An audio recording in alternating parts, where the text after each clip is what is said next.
Amid the smoky jungles of Bolivia, a man once hailed as a liberator fell to the bullets of his enemies. His name? Ernesto Che Guevara, a revolutionary whose face has adorned countless banners, but whose story remains shrouded in both myth and mystery. Born in Argentina to a middle-class family, Che's life could have followed a conventional path. Instead, his asthma-stricken lungs fueled an iron will that carried him across Latin America, where he witnessed firsthand the crushing weight of poverty and oppression. A chance meeting with Fidel Castro in Mexico would alter the course of history, sparking a partnership that ignited the Cuban Revolution and made Guevara a global symbol of rebellion. But Che's story is not a simple one. To some, he was a hero who stood against imperialism and fought for the downtrodden.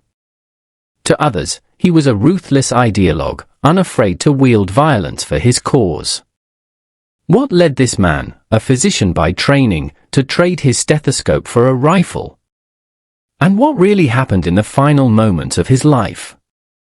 Dive deep into the legend, the man, and the myth. Listen to the story of Che Guevara, a tale of ideals, conflict, and the price of revolution. In July 1997, in the middle of the South American winter, a small group of Cubans arrived in the Bolivian town of Valle Grande to begin the hunt for the body of their national hero. The Argentine-born Ernesto Che Guevara had fought in the Cuban Revolutionary War some 40 years earlier, and been a leading figure in the government which emerged from the revolutionaries' victory. In 1967 he had perished in an attempt to kickstart a new revolution in Bolivia, and until recently it had been believed that his murderers had cremated his body. Now new evidence suggested that he had been buried near Vallegrande Small Airfield. After several weeks of searching, the bodies of 3 men were unearthed, and one of them was identified as Che's. Che's body was flown north to Cuba, where he had made his name as a guerrilla fighter and political leader. Cuba had launched him on his short but dazzling career as a revolutionary hero, and turned him into something almost unique, a world-famous enemy of both the USA and the Soviet Union, of both international capitalism and established international communism. While most people praised one system and criticized the other, Che had seemed keenly aware of the flaws in both. Now Cuba welcomed him back. More than 30 years after his death, hundreds of thousands of people queued to pay their respects to the body of the man in the flag-draped casket. Che Guevara is not only remembered in Cuba. In cities, towns, and villages throughout Latin America, images of his face are stenciled on the walls of buildings, a continuing inspiration for all those who seek radical change and social justice. In the richer parts of the world, countries in Europe and North America for example, the same face stares out from t-shirts, posters, books, and CD cases. In these countries, Che's face has become an image of youthful protest, of saying no to the way the world is run. But his face has become so familiar that at times it has come to seem like a mere fashion accessory, a badge of cool worn by people who have little idea what he stood for. So who was Ernesto Che Guevara, and why is his memory still so precious to so many? How did an Argentinian with a serious lifelong illness come to be fighting in a Cuban Revolutionary War? How was it possible, at the height of the Cold War between the USA and the Soviet Union, for him to fall out with both them? And what, in the end, led him from Cuba to that grave beside the airfield in the small Bolivian town of Valle Grande? Ernesto Guevara de la Serna, the future Che Guevara, was born on the 14th of May, 1928 in the Argentine city of Rosario. He was the first child of Ernesto Guevara Lynch and Celia de la Serna y Losa. During the next 15 years his parents would have 4 more children: Celia, Ana Maria, Roberto, and Juan Martin. Ernesto Sr., whose family roots in Argentina stretched back many generations, could consider himself a member of the country's nobility. His wife Celia had inherited much money and property. Despite this wealth, the family was known for its socialist opinions and its desire for a fairer society. Like Celia, Ernesto S.R.'s mother Anna Lynch, the only grandmother that young Ernesto ever knew, was an active campaigner for women's rights. Celia's sister, Carmen, and her poet husband, Coletano, were both members of the Argentine Communist Party. A lifelong affliction. During the first years of young Ernesto's life, the family lived in San Isidro, close to the Argentine capital Buenos Aires. It was here, a few days before his second birthday, that Ernesto had his first asthma attack. For 3 terrifying years these attacks continued on a more or less daily basis. Slowly but surely, medical care, parental devotion, and the boy's own efforts combined to make the illness more manageable, but the rest of Ernesto's life would be colored by his continuing struggles with asthma. The early years of scares and alarms created a lifelong bond between mother and son. Through the many bedridden days, Celia would read and talk to Ernesto, encouraging a sense of curiosity about the world and stimulating his love of learning. The young Ernesto would have a balloon of oxygen on hand to help him through his asthma attacks. However, according to his father, he would only use it at the last minute. He did not want to depend on this treatment, and he tried to bear the attack as long as he could, but when he could no longer stand it and his face was turning purple from the choking, he would wriggle and point to his mouth to indicate that it was time. The oxygen relieved him immediately. El Loco. Around 1935, the family moved to the hill town of Alta Gracia, where the cleaner air was thought to be good for Ernesto's illness. Here he started attending school, only occasionally at first, but with increasing regularity between the ages of 10 and 11. When he was too ill to go to school, he studied at home, determined to make up for what he was missing. Encouraged by his father, he showed a similarly resolute attitude to sports and other physical activities. He was always eager to prove that his illness would not hold him back or limit him in any way, and as a teenager he acquired the nickname Rel Loco, the Mad One, for his recklessness. He jumped off high rocks into rivers, tightrope walked his way across deep ravines, and rode his bike along railway tracks.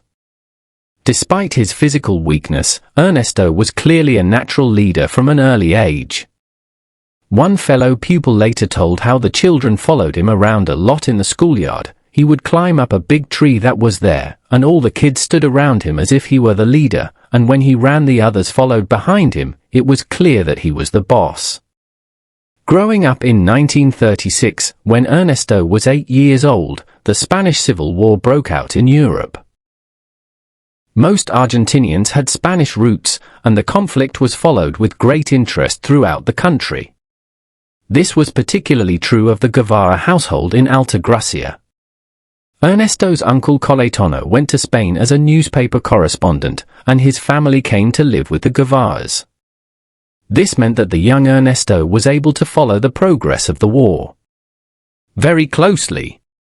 He hung a huge map of Spain on his bedroom wall and tried to create a small-scale battlefield in the back garden. The 17-year-old Ernesto with his family in Mar del Plata in 1945.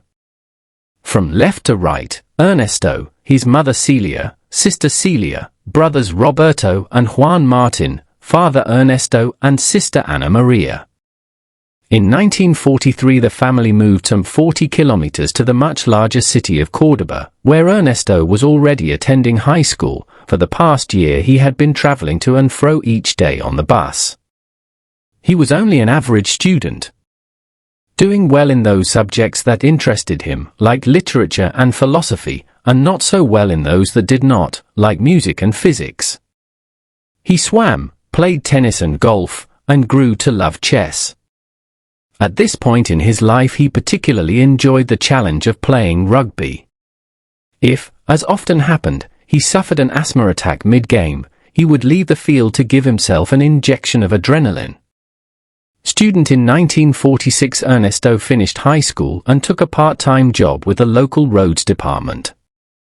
His family were in the process of moving to Buenos Aires, but the 18-year-old Ernesto seemed determined to stay in Córdoba to study engineering at the local university.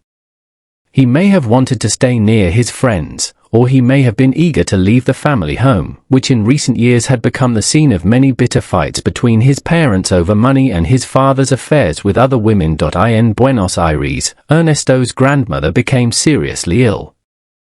and Celia needed her son's help in caring for the old woman during her final months.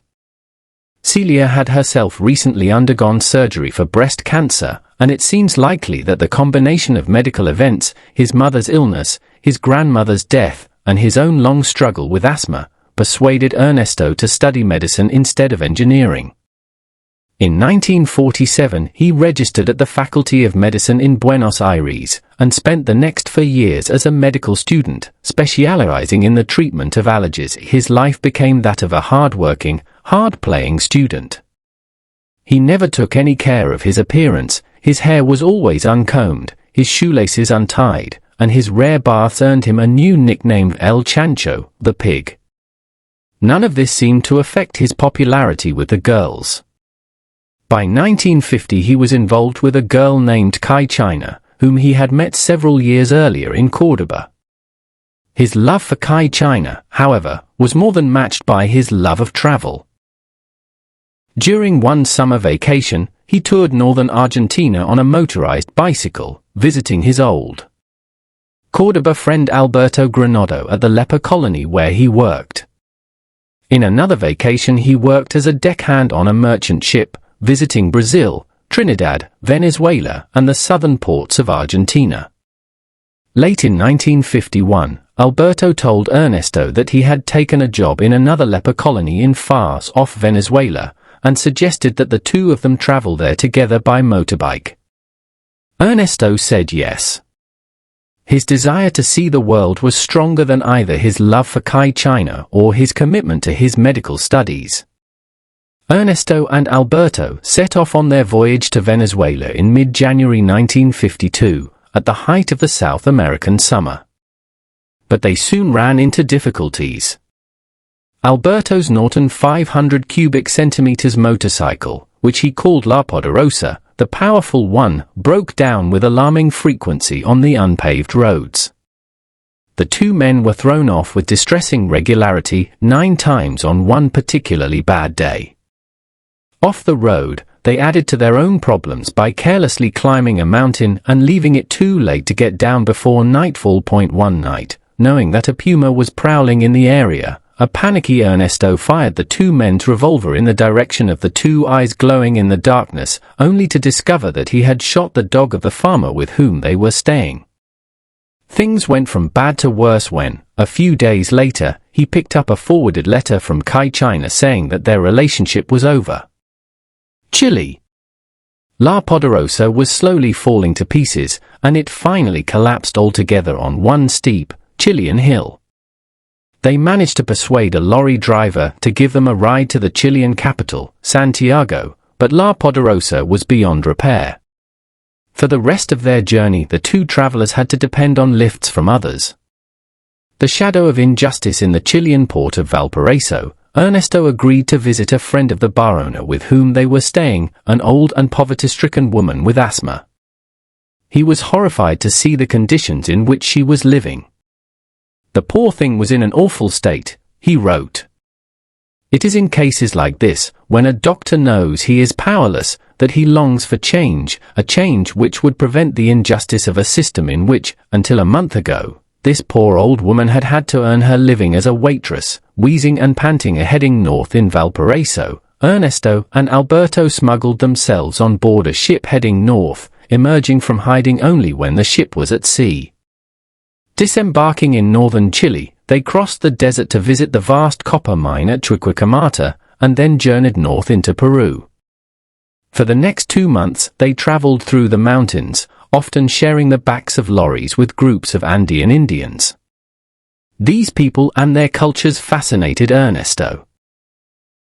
He was also enormously impressed by the remains of the Inca civilization that he and Alberto saw in Peru on the shores of Lake Titicaca, in the old Inca capital Cusco, and in the long-lost Inca city of Machu Picchu.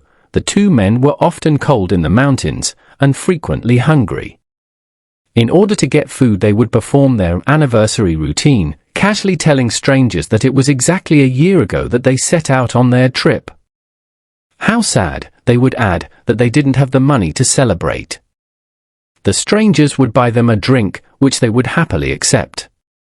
Ernesto, however, would reluctantly refuse a second drink.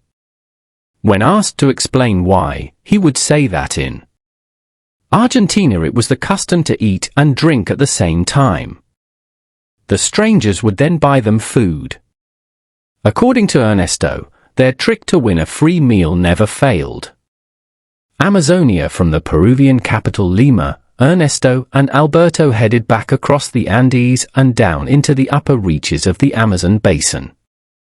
Ernesto had suffered many asthma attacks in the thin air of the mountains, but down in the tropical lowlands they grew more frequent and more severe. As they traveled down the Ucayali River, Ernesto spent most of his time lying in a hammock, cursing the mosquitoes and, as he wrote in his diary, staring dreamily out at the tempting jungle beyond the riverbank. Their immediate destination was the San Pablo leper colony, which they reached on the 8th of June.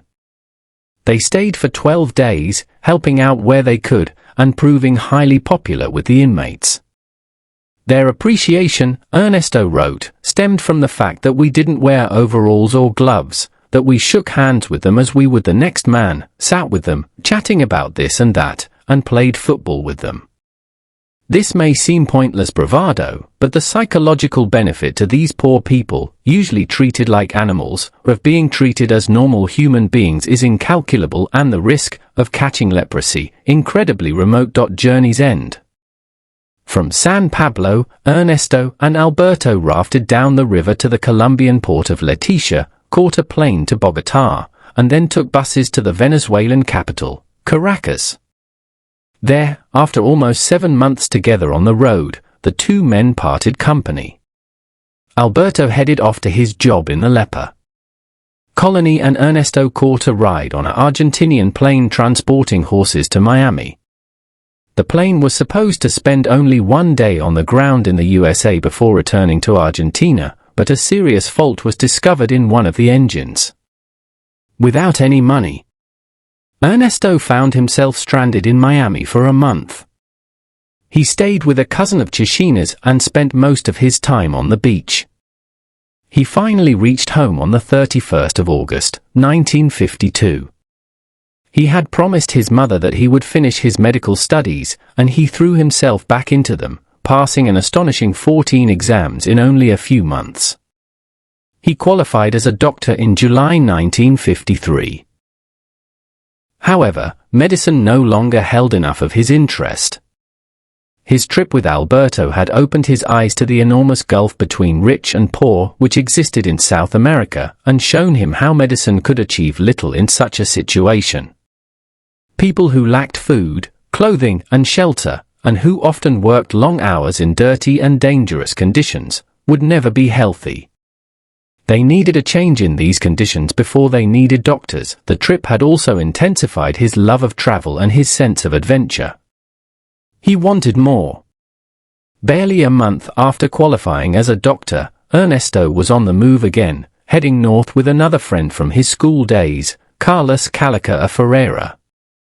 As their train pulled out of Buenos Aires Retiro station, Ernesto's weeping mother ran alongside, convinced that she would never see her favorite son again.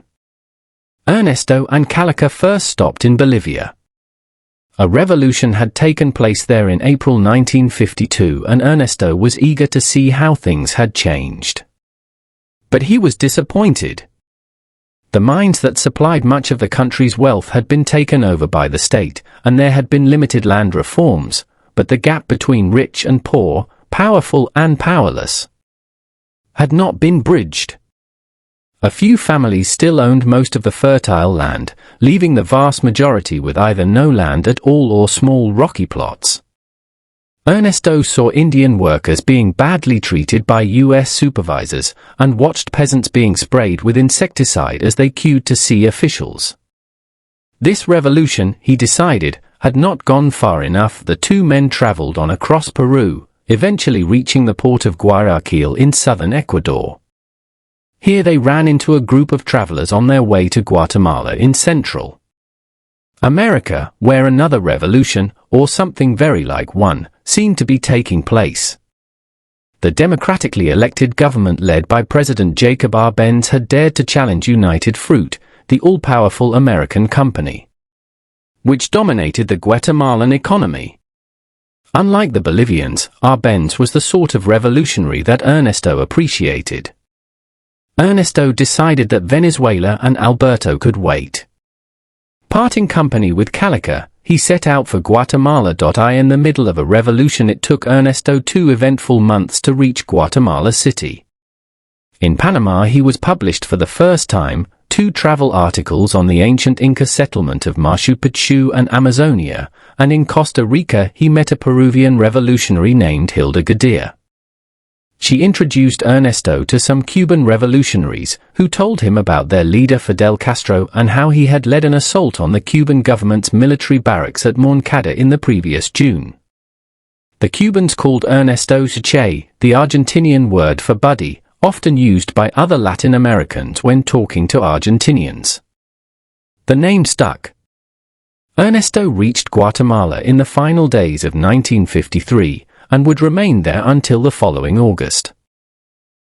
Unable to practice as a doctor because he was a foreigner, he was forced to sell encyclopedias and take on part-time work in a laboratory to earn a basic living. He suffered frequent asthma attacks. Despite all this, he was excited. He could have made money if he wanted. All he needed to do, he told his mother in a letter, was open a clinic specializing in allergies. But that, he wrote, would be the most horrible betrayal of the two ideas struggling inside me, the socialist and the traveler. The socialist wanted to put the world to rights, the traveler wanted to see the world, and neither had time to run a clinic. For the moment, the socialist was in control. He studied the writings of famous socialists and communists, and discussed politics endlessly with other revolutionaries. Hilda Guerrilla, who had also traveled to Guatemala, was now a close friend. She helped him through bouts of illness and introduced him to many people. Meanwhile, US and Guatemalan business interests were growing increasingly afraid that the Guatemalan government's planned program of social and economic reforms, which were intended to improve the conditions of ordinary Guatemalans, would greatly reduce business profits. They tried to persuade the government to think again, and when persuasion failed, they resorted to force. In June 1954, a US-sponsored invasion was launched and Guatemala City was bombed. Ernesto wrote that he had thoroughly enjoyed himself during these days of crisis, but also admitted to feeling a little ashamed of enjoying events in which many people were killed. But the excitement did not last long.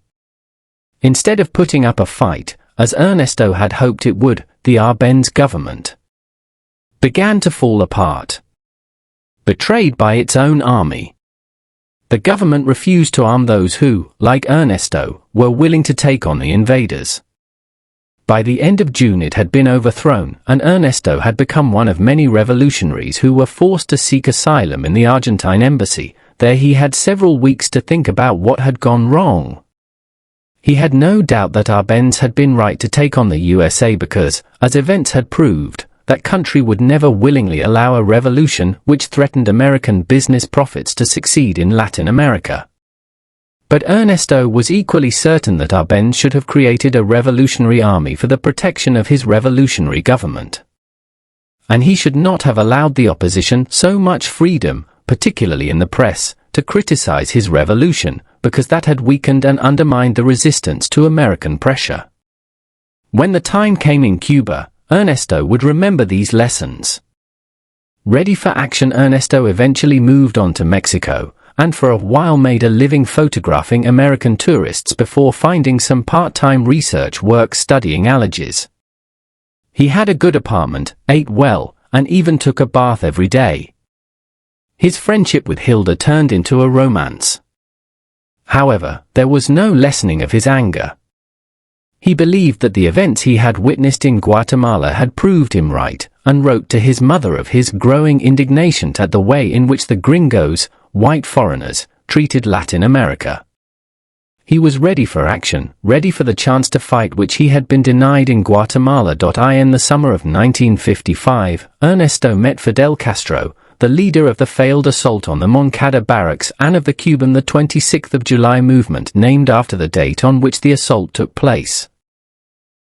The two men hit it off immediately, and when Castro invited Ernesto to join his seaborne assault on the Cuban government as the expedition's doctor, Ernesto agreed.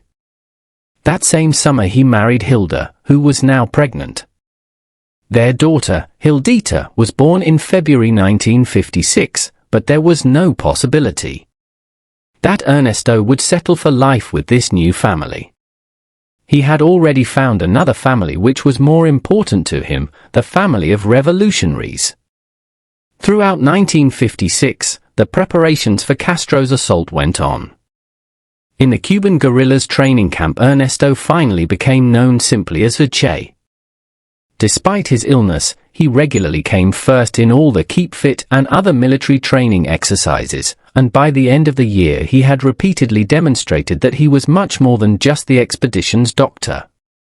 When the boat which Castro had purchased, the Granma, finally sailed for Cuba in December 1956, Che Guevara, the only non-Cuban on board, was already one of Fidel Castro's right-hand men. The journey to Cuba was supposed to take 5 days, but it took 7. There were 82 men on a boat with room for 20, and most of them were seasick. A faulty clutch slowed the craft down, and half the supplies were washed overboard in a storm. The Granma finally reached the Cuban coast 2 days late and at the wrong destination. Its passengers were forced to spend several hours cutting their way through a mangrove swamp before they finally reached dry land. The exhausted and hungry men were soon betrayed to the authorities by one of the guides sent to meet them by local supporters. 3 days after the landing, they were suddenly attacked by Batista's soldiers and planes in the sugarcane fields of Alegria del Pio. By the end of that day, the 20 or so survivors were stumbling through the night in the general direction of Cuba's highest mountains, the Sierra Maestra. The Cuban Revolution had got off to a bad start. The first few weeks Che Guevara was shot in the neck at Alegria del Pio. The amount of blood pouring from the wound convinced him that he was about to die. For a few seconds he just sat there, remembering how a character in a book he had read had calmly leaned back against a tree and died in a dignified manner. But one of his fellow guerrillas rudely interrupted him, shouting that he should get moving, and Che found that he was not dying after all. The wound looked a lot worse than it was. Around 2 weeks later, his small group met up with the other surviving fighters, who included Fidel Castro, his brother Raul, and the popular Camilo Cienfuegos, in the foothills of the mountains. Fidel wasted no time in announcing their survival. In mid-January 1957, they attacked a small military post, capturing weapons and regaining the confidence they had lost in those disastrous first few days. Soon new recruits and fresh supplies were on their way to the mountains from the 26th of July movement supporters in Cuba's towns. More small skirmishes with the army followed, but already the local peasants were siding with the guerrillas, sharing their knowledge of the countryside and warning of army movements. In late January, during a skirmish in a gorge called Hell's Ravine, Che killed one of Batista's soldiers with a rifle shot. It was the first time he had killed a man. A few weeks later he ordered, and, according to some accounts, carried out, the execution of a fellow guerrilla, Eutimio, who had tried to betray the group to the authorities. In these first weeks of the Revolutionary War he discovered that he was able to turn off his emotions and be utterly ruthless if he was convinced that the situation required it. In addition, despite repeated asthma attacks, he toured the local villages with his doctor's bag and whatever medicines he could lay his hands on. His own command Che got on well with Castro. They respected each other and found that they could argue without creating any lasting ill will. In May the guerrillas successfully attacked a small military post at El Uvro, with Che leading bravely from the front.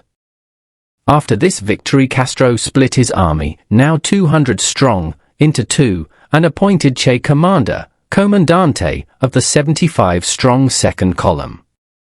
According to Che, the dose of vanity that we all have inside made me feel the proudest man on earth. Che and his men fought several successful skirmishes against Batista's army during that summer and autumn, and set up their own base at El Hombrito in the Sierra Maestra, which included a bread oven, a newspaper printing press, a simple hospital and a weapons store.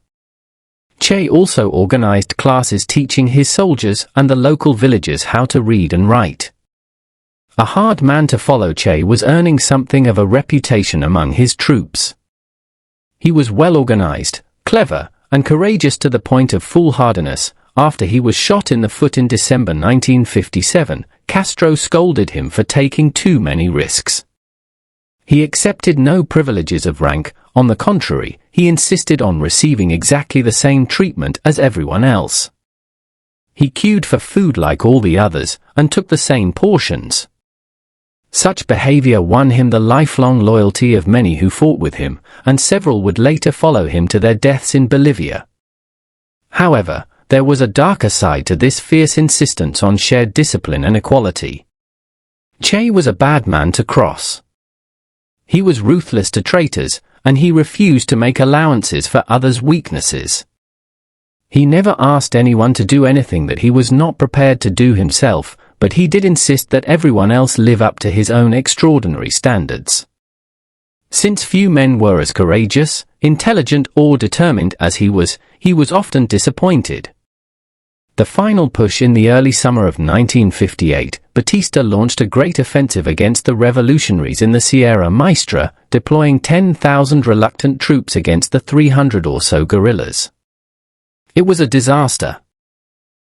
Batista's soldiers were unable to find the guerrillas, but every now and then the guerrillas found them. By August, 1,000 troops had been killed or wounded, and 400 taken prisoner. It was the beginning of the end for Batista's dictatorship. Castro decided it was time for the guerrillas to leave their mountain nests, and that summer he ordered Che and Camilo Cienfuegos to lead 2 columns up the island to a new base in the Sierra de Iscambre. It took 46 days for Che's 148 men to march the 300 kilometers, battling constantly against mosquitoes, cyclones, hunger, and those remnants of Batista's army and air force that still had the will to fight. Nevertheless, by mid-October the rebels were firmly established in the center of the island, and Batista's control was fast slipping away. During this period, Che met a young woman called Aleida March who was working as a courier between the rebel armies and their supporters in the towns. The 6th daughter of a local farmer, she would become his second wife in June of the following year, after his divorce from Hilda. By late December, the town of Santa Clara was all that stood between Che and the open road to Havana, Cuba's capital. His men were outnumbered by at least 10 to 1, but Batista's soldiers had little interest in fighting, and were counting on a train carrying reinforcements that had been sent from Havana. Once this had been derailed by the rebels, the soldiers surrendered in droves. The revolutionaries had won the war. Once in Havana, Che was put in command of La Cabana fortress, which had served the Batista regime as a barracks, weapons store, and prison. He was given the job of rounding up those responsible for atrocities and war crimes committed by Batista's supporters during his years in power. After the Battle of Santa Clara, Che had ordered the execution of several torturers, and many new graves containing Batista's victims were discovered in the early months of peace. Many of those responsible were tried and executed at La Cabana. Their trials were probably less than fair, but the eventual execution of around 550 people was generally welcomed by the vast majority of the Cuban people. Many of the wealthy and privileged, who had supported and benefited from the Batista regime but were not considered guilty of specific crimes against the people, were allowed to leave Cuba mostly for the USA. Che also had several personal matters to deal with. Hilda arrived in Cuba with their daughter Hildita, only to discover that Che had fallen in love with Aleida. Hilda reluctantly agreed to give him a divorce. Che made an effort to establish a relationship with Hildita. During January 1959, Che and his 3-year-old daughter were often seen walking around La Cabana fortress hand in hand. That same month, Che's mother, father, sisters, and younger brother arrived from Argentina to see him. He took them on a quick tour of the island and showed them some of the sights of the Revolutionary War. He told them he had no intention of returning either to Medicine or to Argentina, making victory count in mid-January. Che suffered a severe asthma attack, probably brought on by the combined stresses of his work at La Cabana and the difficulties of his family life. He was sent to recover in a house by the sea at Tarara, some 20 kilometers from Havana. Here, over a period of several weeks, he took a leading part in a series of unofficial gatherings at which several of Cuba's new leaders discussed the future of their revolution. Che was always in favor of the most far-reaching policies, like greater equality of wages, more long-term economic planning by government, a widespread government takeover of industries and services, and land reform which involved breaking up all the large estates the revolutionaries had brought down Batista's government, he argued. But how were they to improve the lives of ordinary Cubans? They could only do this if they also destroyed the social and economic systems, the patterns of ownership and control, who owned what, who ran what, that Batista had supported, and which were still supported by rich Cubans and the USA. Such a program would provoke great opposition, both inside and outside Cuba. The new Cuba therefore needed an efficient security police to reduce opposition to the new regime, and an army that was completely loyal to the new government. The country required radical agrarian reform, partly because the ordinary people needed more land, and partly because the few rich people who owned most of the land had supported Batista. Taking land away from the rich would reduce their power to oppose the revolution. In Che's view, the country also had to move beyond its reliance on sugar production, which accounted for 40% of the national income and 80% of its exports. Cuba should diversify its economy by creating industries in the towns and growing a much wider variety of crops in the countryside. Che was not a member of the Communist Party, but he considered himself a communist. Believing, as he did, that the 26th of July movement and the Cuban Communist Party had similar goals, he encouraged them to work together. He also hoped that Cuba would draw closer to the Soviet Union, the only country that could remotely match the power of the USA. The first, overwhelmingly popular agrarian reform of May 1959 met with violent opposition from the USA. The reform offered what the Americans considered inadequate compensation for its confiscation of large sugar and rice plantations. For Cuba, it made the need for friends seem even more urgent. Che was convinced that sooner or later the Cuban Revolution would face the same sort of U.S. invasion that had toppled President Jacob Arbenz in Guatemala, ambassador and banker in June. Only 10 days after his marriage to Aleida, Che set out on a 3-month world tour to gather support for the revolution. He visited many countries: Egypt, Japan, Yugoslavia, India, Sri Lanka, Indonesia, Pakistan, Sudan, and Morocco, and talked with many of the developing world's leading statesmen. With some he was refreshingly honest. When Egypt's President Nasser told Che that only a few Egyptians had fled the country after their revolution, he replied that if this was the case it couldn't have been much of a revolution.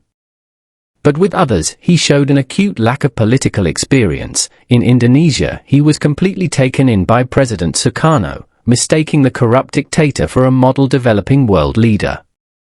Seeing what he wanted to see was always one of Che's greatest weaknesses. Before leaving Cuba, Che had been put in charge of the industrial department of the National Institute of Agrarian Reform (INRA), and on his return in September 1959 he resumed his work supervising the restructuring of the sugar industry, Cuba's most important resource. A few weeks later, he was also appointed director of the National Bank, which put him in charge of the currency and Cuba's finances, both internally and externally.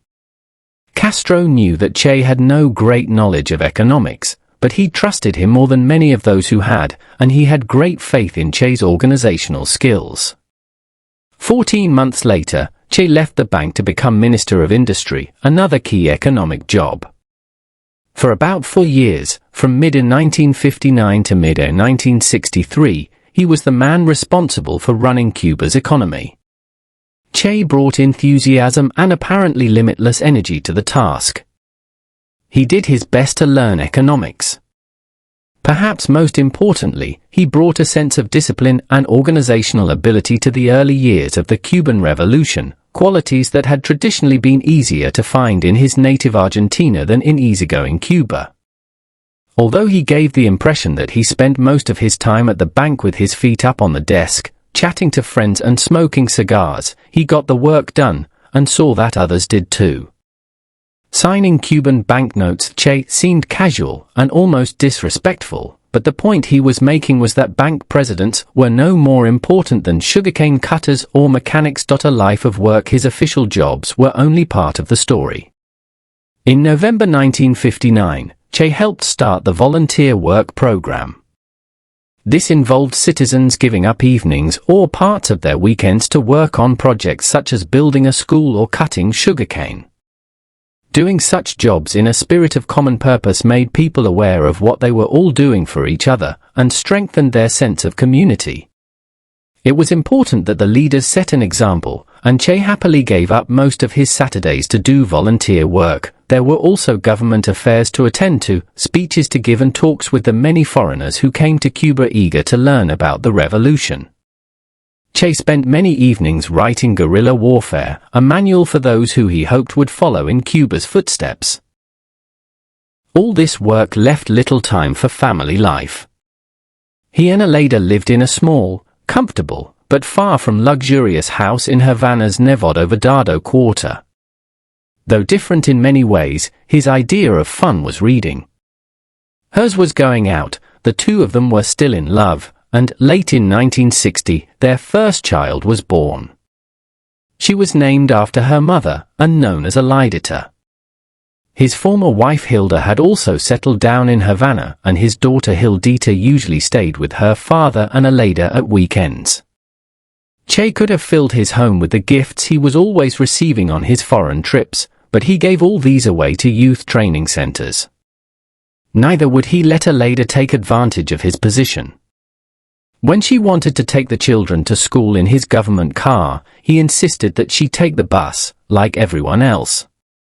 The Bay of Pigs. By this time, the disputes between Cuba and the USA had snowballed into a full-scale crisis. In 1960, the USA first reduced the amount of Cuban sugar it was buying, and then stopped buying it altogether, acts that threatened enormous damage to Cuba's economic prospects. Fortunately for Cuba, help was available. The Cold War conflict between the USA and the Soviet Union, which had acquired a new and dangerous edge in the late 1950s, meant that the Soviets were happy to help any enemies of the USA.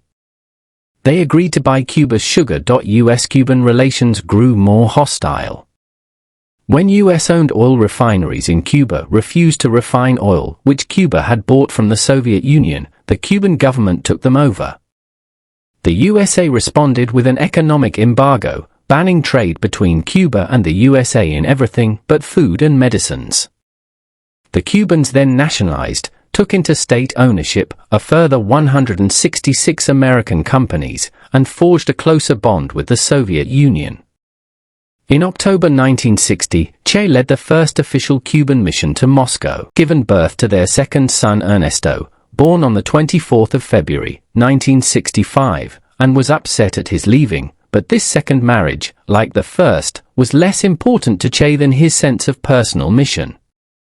If he did not come back, he told her, she should remarry. Problems. Che arrived in Tanzania in mid-April 1965 with the first of the 130 Cubans selected for the expedition, almost all of them Afro-Cubans, since it was felt that Africans might see white Cubans as new colonialists.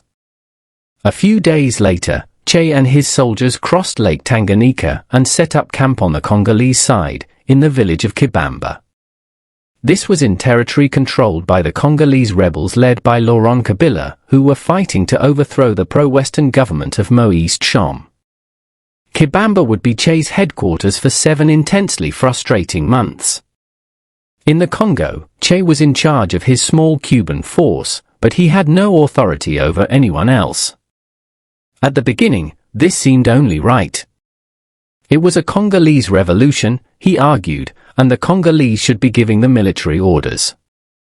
He and his Cubans were there to help train the locals, to support them in action if necessary, but not to do their fighting for them. However, the Congolese leaders, like Laurent Kabila, understood the situation better than Che. They knew that the revolution had very little chance of success, and preferred living comfortable lives in exile rather than organizing any fighting. Left to fend for themselves in the camps, their troops drank, fought among themselves, and intimidated the local peasants. They explained to their astonished Cuban trainers that they were protected by dawa, a magical belief in the power of a potion that, once rubbed over their bodies, would protect them from bullets. Che also had personal problems to deal with. The climate was terrible for his asthma, and he suffered frequent attacks, losing almost a quarter of his body weight. At the end of May he received news from Cuba that his mother was dying in Argentina. His family had tried to reach him earlier, but his presence in Africa was still supposed to be a secret, and his mother died without knowing why he had not come to her or sent word. Defeat. When Kabila finally ordered his forces to attack a government stronghold, it proved disastrous. Many of the Congolese troops ran away the moment they came under fire, and 4 of the Cubans accompanying them were killed. The Cubans' presence in Africa was now known, and the Congolese government ordered its powerful army of white mercenaries to drive them out. Che's troops enjoyed one successful ambush in July, but their situation deteriorated sharply during the next few months. In November, a change in the Congolese government persuaded Tanzania and other African countries to end their support for the rebellion. Without this support, Che and his men could not continue. The Cubans withdrew across the lake to Tanzania, and the men were flown home. Weak and dispirited, Che spent several months recovering his strength, first in the Tanzanian capital Dar es Salaam, and then in Prague, the capital of communist Czechoslovakia. What was he to do now? Following the defeat in Africa, Che's first instinct was to make Argentina his next target. Castro believed that this would be little more than a suicide mission, and tried to persuade Che that Bolivia was a better bet. In Bolivia, Castro and others argued, the countryside was better suited to guerrilla warfare. There was a strong left-wing tradition, and recruits would be easier to find for the guerrilla army. Like the Congo, Bolivia sat at the heart of a huge landmass, and could be used as a base for revolutionary action in many other countries, including, in the long run, Argentina. Beaten before he began, Che allowed himself to be persuaded, and in July 1966 he returned to Cuba for the last time. During the next 3 months, he selected and prepared the mixed Cuban-Bolivian team who would fight under him in Bolivia. He lived at a training camp in the mountains, where a leader often came to visit him. Late in October 1966, Che traveled to Bolivia. 2 possible locations had been suggested for a guerrilla base. Under pressure from the Bolivian Communist Party and its leader Mario Monge, Che selected Nankawazu, the one closest to Argentina. The other location offered better cover for guerrilla activity and a larger population from which to draw recruits, but the Bolivian Communist Party, despite its stated eagerness to help, was anxious to steer Che away from its own territory. Upon reaching Nankawazu, Che had good reason to be depressed. There were only a few men waiting for him, a small quantity of weapons, and little medicine or food. In December, Mario Monge arrived at the camp to demand the final say in any action proposed by Che and his soldiers. Che, mindful of what had happened in Africa, refused to surrender his leadership. From this point on, Monge and the Bolivian Communist Party were more of a hindrance than a help, actively campaigning to prevent Bolivian sympathizers from joining the guerrillas. Che's army, little more than 30 strong at this point, was never to grow much bigger, slide to disaster in February 1967, and undeterred Che led his men out on a reconnaissance march, recce, around the local area. It was supposed to last 2 weeks, but it took 6. 2 men drowned in swollen rivers, the thorny vegetation ripped the clothes and boots of the other men to shreds, and serious insect bites covered their skin. Hungry and thirsty, Che's soldiers were reduced to angry bickering and near mutiny before they had even faced a human enemy. The men returned to Nankawazu to find that the Bolivian army had discovered their base, and were waiting for their return. Che managed to organize a successful ambush of the army unit concerned, but he might have done better just to walk away. Now the authorities were certain that a real threat existed, and the guerrillas had no hope of recruiting new fighters, creating a network of supporters in the city, or talking to the outside world. They were on their own. Che split his force in 2, hoping to recombine them at a later date, but the 2 columns never saw each other again. Hunted by the Bolivian army, they marched around the area looking for each other, stopping to occupy a village or 2, but never feeling strong enough to attack a military target. There was no help from the local peasants, no help from the cities, and none from Cuba. The Soviets had warned Castro that they would cut off their crucial economic aid to Cuba if he defied their policy of not supporting armed struggles and went to Che's assistance. The end weakened by asthma attacks and stomach problems, Che struggled on. At the end of August, the second column of soldiers was ambushed crossing a river, and most of its members were killed. In early October, Che's own column was finally trapped in the Euro ravine. Wounded in the leg and unable to walk, he also found that his gun had jammed. Che was taken as a prisoner to the schoolhouse of a nearby town, La Higuera. His captors, not knowing what to do with him, asked their superiors for instructions. The following morning, the 9th of October, 1967, orders arrived from the capital. The soldiers guarding him drew lots, and the man selected to perform the execution pumped half a dozen bullets into the helpless Che as he lay on the schoolhouse floor. Che once told his children that he hoped imperialism, the exploitation of poor countries by richer ones, would be gone by the end of the 20th century. In this, as in so much else, his dreams were not to be realized. More than 30 years have passed since his death, and the system he fought against seems as strong as ever.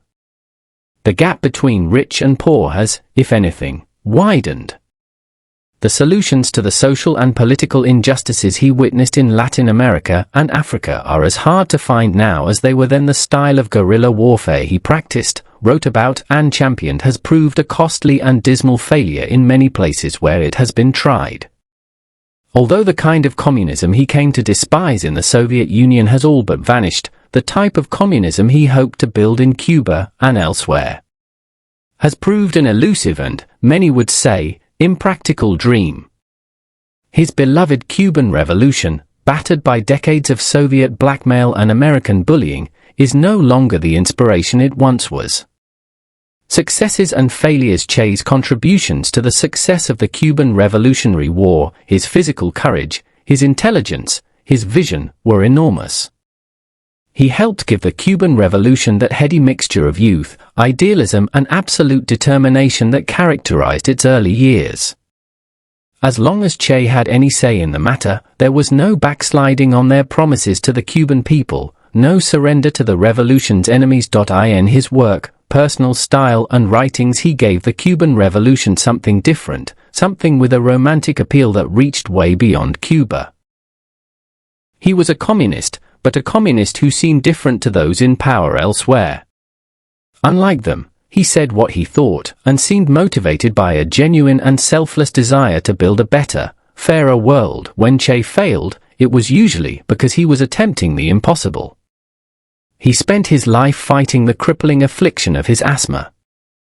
This reckless refusal to accept his own shortcomings, in this and other matters, was little short of heroic, but a similar intolerance of the shortcomings of others made him sometimes behave, as he himself admitted, in an almost cruel way. His major failures, with the Cuban economy, and in Africa and Bolivia, were critically affected by this intolerance of the failings of other people. The way to communism. Che's most important legacy was probably his contribution to socialist and communist thought.